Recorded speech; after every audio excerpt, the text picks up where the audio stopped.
olwaliro nkuletedde engeri mukaaga emizimu gye giyingira mu bulamu bwo. Obadde okimanyi nti omuzimu oba tegugulidde luggi lwonna, oba teguguliddwa luggi lwonna tegusobola kuyingira eri bulamu bwo. Oyogera kuba otegeera engeri emyoyo gino emibi gye giyingiramu eri obulamu bw'abantu n'engeri gy'ogireetamu ewakawo nga tomanyi. Katandikirewo n'ennamba emu. Ekisookera ddala bw'oba nga ali ogenzeeko ku musamize oba ali ogenzeeko ku ndagu oba nga baali bakulozeeko, olwo luggi olusooka emizimu ebikozesa okuyingira eri obulamu bwaffe. Abamu getting so confused ogenda ku musawo Muganda, musawo mulogo. Ogenda eri omusawo mulogo n'akubuulira ebintu ebyali bikubaddeko. N'akubuulira nga bba bwe yayenda luli nga kino bwe kyakubaako n'akukwata obwongo. N'ogamba ono mutuufu nnyo. Kyolina okutegeera abasawo ababalogo bakozesa emizimu. Emizimu gimanyi ebintu ebyaliwo. Gimanyi n'ebyaliwo nga tonnaba kujja kubanga gitusinga obukulu. So bakozesa egyo emyoyo emibi, bakozesa demons okuba nga bakubuulira. Ate bayinza n'okukubuulira ebigenda okujja. Tebituukawo n'olowooza nti no bye bakugambye bye bituufu. Kyolina okutegeera kimu.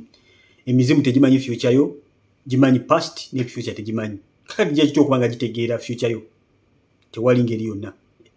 Ekyo kyonna kye bagamba kigenda kukubeerako mu maaso awo wennyini, kubanga oba oyingidde mu ndagaano nagyo, manya nti awo wennyini bakikuyeetingidde. Emizimu girina capacity okuba nga ekisetinga traps kasita oba nga oyingidde territory yagyo oba nga waliwo omuntu yenna ayinvokinze oluggi olwo okuba nga akuteekayo. Katugeze nga atutte engoye z'omusabo, akuyodde ettaka, sima atutte ebifaananyi, kyonna kyaba atutteyo nga kikukwatako direct, baba basobola okuyinvokinga emizimu okuba nga gikuyingiramu. So bw'otyo bw'oleeta emizimu mu makaago, bw'otyo bw'ogitambuza ku bantu mwabagenda ku balogo nga muloga abantu. Engeri esooka emizimu gye gigulwawo n'oba ng'ogigulidde oluggi okuyingira eri obulamu bwo. Kati waaliwo waddeyo ku ssente zo ne bagamba nti waddeyo ekigali mu ssabo, manya nti ogwo omwana gwe wasasula okuba ng'odda n'emizimu ewaka. Kyolina okutegeera omusawo omulogo bagamba nti alina ekintu kyakuggyeko aba talina kyakuggyeko. Jjukira ekintu kyonna kyabagamba nti akuggyeko kiba kyaleetebwa muzimu gwe baakuloga ne gukwata. Kati kyakola ajjako bujja guno territorialism, ajjako bujja guno mu territory eyo n'akuteekako omulala. Nobeera ng'oli under ekizimu ekirala. Tewali omuzimu tegoba muzimu gunne waago, just giwamba buwambi, n'avaawo n'addawo. Yesu yekka asobola okusumulula eri emizimu egyo. So mukwano gwange oba ogenzeeko mu basawo weenenye nnyo okutula endagaano ezo eziconnectinga ku mizimu. Manya sente ziwasasula masabo owaayo ebyofu nabyo eri emizimu egyo kati egikontrolinga. N'ogireeta ewakaabo, n'ogiyita makaago, abamu mwagirisa abami bammwe, kakati wote wagireeta mu makaago. Bw'oba kwambulula kumba oleeta muzimu mulala, oleeta bizibu birala mu makaago. Kati buli kimu ne kibeera messed up, abaana bayingizamu emizimu, mami n'omuyingizamu emizimu, ekyo bakiyingiza mu ndagaano z'emizimu. Mukwano gwange manya ekyo kyewakola, saddaaka zewakola ez'omusaayi, sente ziwasasulayo, bina wabiwongayo eri sitani. Namba 2, engeri gy'oleetamu emizimu mu makaago, okuyita mu kwegatta okw'ekikulu kwenna kwe mutegedde obulungi. Kuyitamu okwo. Waliyo abantu abamu tuvuga baliko ebisiraani. Ogwa ku muntu ng'ayambazibwa bulungi nnyo. Kati nga bano bekugambyeko bagenda mu masabo abamu beegatta n'abasamize. Samize babalimbalimba tugenda onoonya mwana. Genda onoonya mwana agamba ine eddagala yaddingizayo mu ngeri ye yakabiri kakati okakana. Nga weegasse n'eggagala we yenna. Kyolina okutegeera ng'omwana wa Katonda kiri kimu. Buli muntu yenna gwe weegatta naye, okay? Akwambaza ggagala we n'omwambaza ggagala wo. Bayibuli nga beegera mu kitabo ky'Abakuliisa ekisooka Essula 6:16 nti omuntu egatta n'omwenzi bafuuka kimu. Omuntu yenna gwe weegatta naye bafuuka kimu. Kyobola bw'osanga bano abavuga bimotoka abakugwa abantu baswa nabo n'agamba ate n'omukazi gwe nasanze wa bisiraani. Wali abantu abalina ebisiraani kyolina okutegeera nga balina ebisiraani, balina ebipali, baliko ebikolimu, baliko biki. Kati nga bwe weegatta naye mufuuka kimu. Kolo bigenda kukusala, ogenda kufuna ebizibu. Mukama yamanya ebigenda okutuukako. So mukwano gwange eyo engeri ey'okubiri gy'oleetamu emizimu mu makaago nga totegedde. Kati abamu simanyi bantu weegatta naawe ngenza okwogera kino genza okubalabalamu nga mutuufu olaba ggagala gw'oyambadde mungi. Yesu waali ekisawo ekyo kyasobola okujja n'onaabira ku musaayi gwa Yesu, si nsonga kiki wakola wa saddaaka ki, weegatta n'abaani, babisiraani kyenkana wa, obonyeebonye kutuuka wa. Still Yesu asobola okukutaasa mukwano gwange. Ekyokusatu, engeri emyoyo emibi gye giyingiramu eri obulamu bwo gikozesa kye bayita obunafu bwo. Okay? Ngenda kuwayo example gy'osobola okutegeererako ekintu kino. Yesu yali asiiba ng'amaze okusaba n'okusiba ennaku 4. Bayibuli egamba bwe yamala okusaba n'okusiba ennaku 4 ekiro n'emisana nga talya tanywa, sitaani n'ajja n'amugamba iziti Matayo 4 I think 2:3 awe batyo Matayo 4 ndozo olunyiriro olw'okubiri n'olwokusatu. Sitaani n'amugamba nti oba oli mwana wa Katonda fuusa amayinja gano emmere. Lwaki sitaani yamugamba kufuusa amayinja emmere? Kubanga yali alaba obunafu bwa Yesu. Yesu yali enjala imuluma ate okusaba n'okusiba kuweddeko. In other words, yali yeetaaga kyakulya. Bayibuli egamba yali amazeeko ennaku 4 ez'okusaba n'okusiba nga ziweddeko.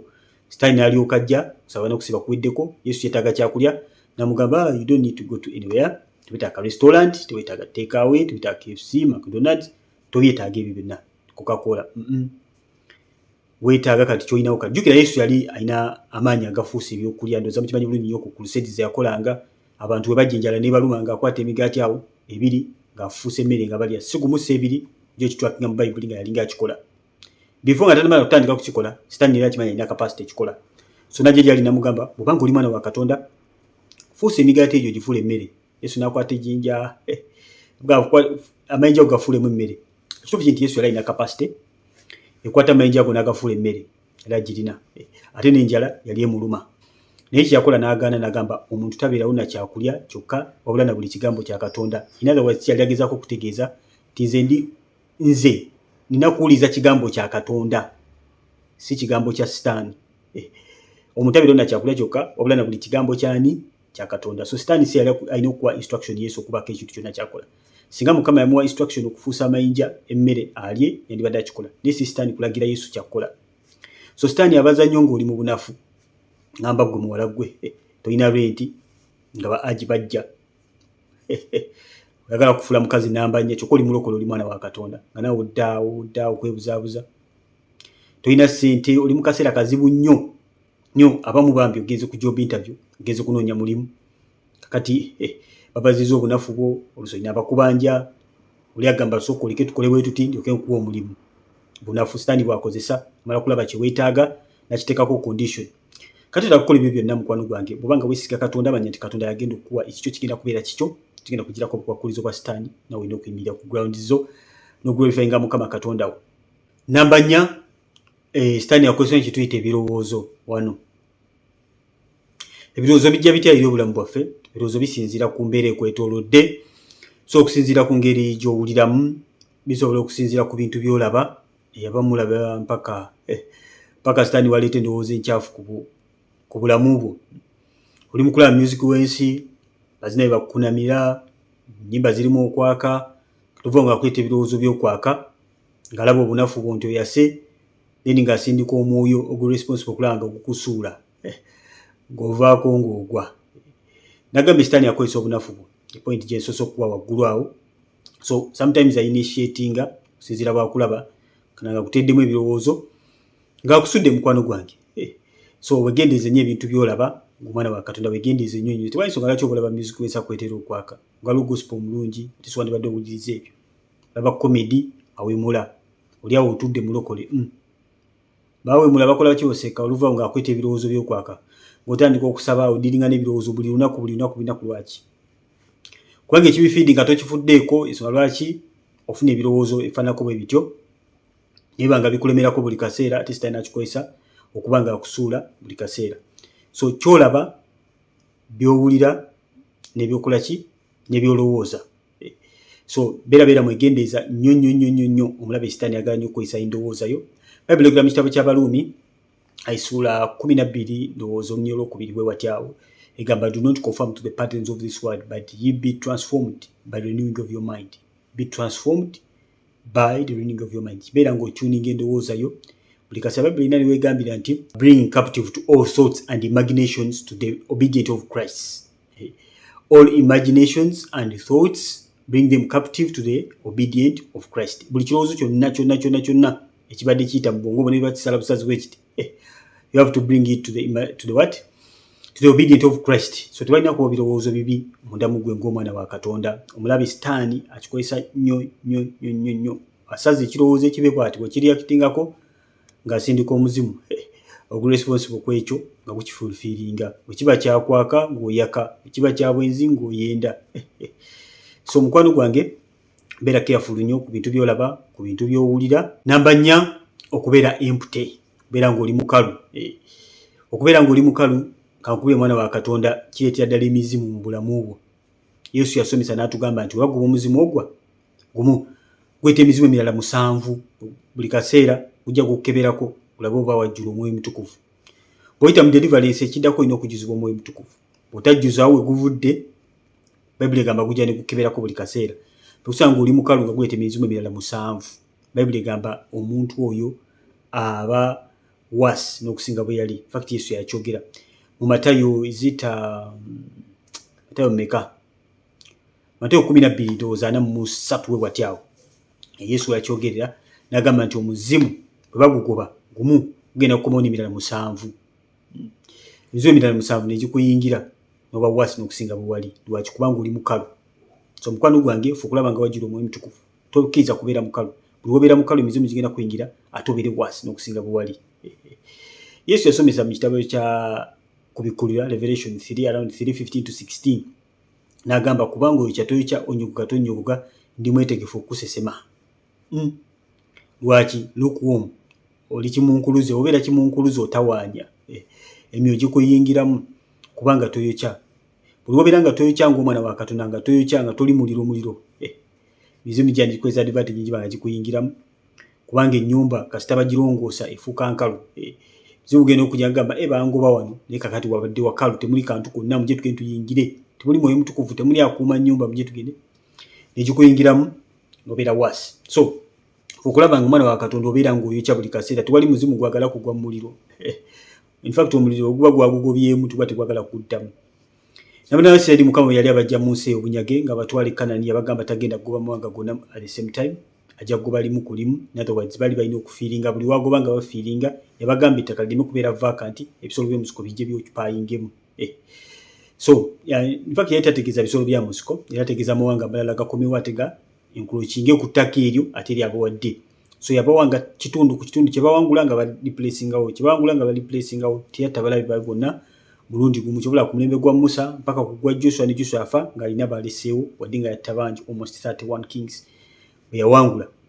So ng'omwana wa Katonda okulaba nga buli wowangula oli placingawo, todda buzimu gwebaka. Tokkiriza kubeera mukalu, okulaba nga wajjula Omwoyo Mutukuvu ng'omwana wa Katonda. Tolina ngeri ndala gy'ogenda kuwangula mizimu mukwano gwange ng'olimu obunafu. Nga sinaba genda ku point esembayo mukwano gwange, wonna wondabira, buli wonsanga wonna sharinga busharinza obubaka buno, ojja kuba okola omulimu gwe gumu nange gwekola, kubanga tuyamba abantu abalala, kubanga bako bategeera sobola okunyweza obulokozi bwabwe kuyingira obwakabaka bwa Katonda. Twagala kubanga tujja abantu mugeena bayingire eggulu, kubanga already kama Yesu yabasasulira dda, siraba nsonga lwaki bagenda mugeena. So tuyambe kwotambuza obubaka buno mukwano gwange, kalaiki ako tekakola obi neffe tukatukola bulungi nnyo. Likinga obengo sharinga obubaka buno wonna osobola sharinga wonna, kiba kiri nnyo. Wajja yo sembyayo gye mikwano emibi. Bayibuli yogera mu kitabo ky'Abakolisi ekisooka sura 15:33, do not be deceived, bad company corrupts good morals. Version ezimu zigamba bad company ruins good morals. Do not be what? Deceived. In other words, bantu bangi beerimbalimba nga sitenga mu environment embi, abeera n'emikwano emibi, nalowooza nti no yagenda kubeera different mu bantu abo. Ku standard yo ojja kulowooza ojja kubeera different, era ojja kulaba ng'oli different. Naye ku standard ya Katonda just n'ebirowoozo byokka Mukama bitujagingirako. So tosobola kubeera mu bantu ng'abo bawemula bakola kigo n'osigaza ebirowoozo ebirungi. They will destroy you in your time, okay? So ng'omwana wa Katonda olina okubeera very very careful. Bani bo hang out nabo, ndiwo okola kina ddi. So beera mwegendeeza nnyo ng'omwana wa Katonda. Tokkiriza beera na mikwano mibi, tokkiriza ku associatinga mu bikolwa bikyafu, tokkiriza kubeera mu bifo ebibonako bitawanya mwoyo gwo. Ng'omwana wa Katonda kijja kwetera emyoyo emibi okuyingira mu bulamu bwo, kubanga ojja kufuna ebirowoozo, ate ebirowoozo ebyo byatwakitinga emyoyo emikyafu okubanga ejja okuyingira mu bulamu kubanga ojja bukudde olugi. Yesu nga bwe nabagambye, olugi lwonna olutagulibwa either by you, by your parents, by anyone, mizimu tesobola kuyingira mu bulamu bwo. Waliwo enzigi endala mizimu gye zikozesa, nga bwe nabagambye ku busamize ne waliwo n'obulombolombo, sijja bigendamu nga bakunaaza ebyogero mbu bagobako bisiraani nga tewajja n'omukisa gukuva ewa Katonda, kati ne bagamba bakwambaza omukisa. Be banaza kayaayana n'olweza mutubuulireko mulina emikisa eyo. oba bikolimo bye batawaanya bakunaza kayayana almost buli mutenda babimunaza n'abantu balina ebizibu batawaana bakunaza ko mukisa gwo ne bakuwa ogw'ebikoola kati olowooza nti n'oli bulungi mukwano gwange oba ali bakunga eri emizimu so waliwo obulombolombo bwe bakola eno mu culture nga n'ebisubi bya Katonda banywa mumbwa bazi oli aziwanduddeko amalusu azikoza atya ebino mukwano gwange bino emikolo gya sitaani ezijja ddala z'oggulawo okuyita mu bino kwabya lumbe balina emikolo gye bakola bafuba emmere etalimu munnyo zino zonna extra points zendimu kubawa points zawedde dda 6 bafuba emmere etalimu munnyo bakuwa mugezi simaa kwalula balongo bawemula nawolowooza omwana wa Katonda nawe otuddawo bakwemula for what kale kyendala zonna tezizaala balongo mbazungu tebabazaala abammwe bokka gyemisambwa bwongo sitaani bwe yakwata so mukwano gwange beera very careful ekira kingi okwogerako kyekibi ngambe zino zonna extra point nadde njogera kwogera ku 6 zokka ne buli kibi kyonna kyokola mukwano gwange manya nti kiggulira emizimu kikuba kiba kireta endagaano ya sitaani eri obulamu bwo so beera very careful oyagala okutambula ne Katonda oyagala okutambulamu naye ebisinga tosobola kubikola kujjako nga kukwadde omwoyo we kubanga omwoyo we wakuyingiramu obala ebibala direct tewetaaga kusitwagulinga na bwenzi tewetaaga kusitwagulinga na bubbi tewetaaga kusitwagulinga na bugwagwa na kintu kyonna enjegera zikutulwadde nakuwa eddembe ebintu bikola naturally nga tewetaaga na kubirowoozaako so mbagala nnyo mubeere bulungi temuggulira sitaani yonna temuwa chance yonna ku baana bammwe ku maka gammwe mbeere nga mwegayirira okuba nga muva mu ndagaano ezo zonna ze mwayingiramu ate mubeere very careful mbagala nnyo esikane ndi brother Stephen kwa Chosen Generation mukama banjagaliye tulaba tuddamu omulundi obulala toberabira okubanga osubscribinga ku channel yaffe kona kadi engeri okajogenda okubanga ofunamu content mu bwangu nnyo ddala otulabira ku Facebook mukwano gwange tufollowing ka page ka following like ngati kyali obubaka buno mukama banjagalire mubeere bulungi mweraba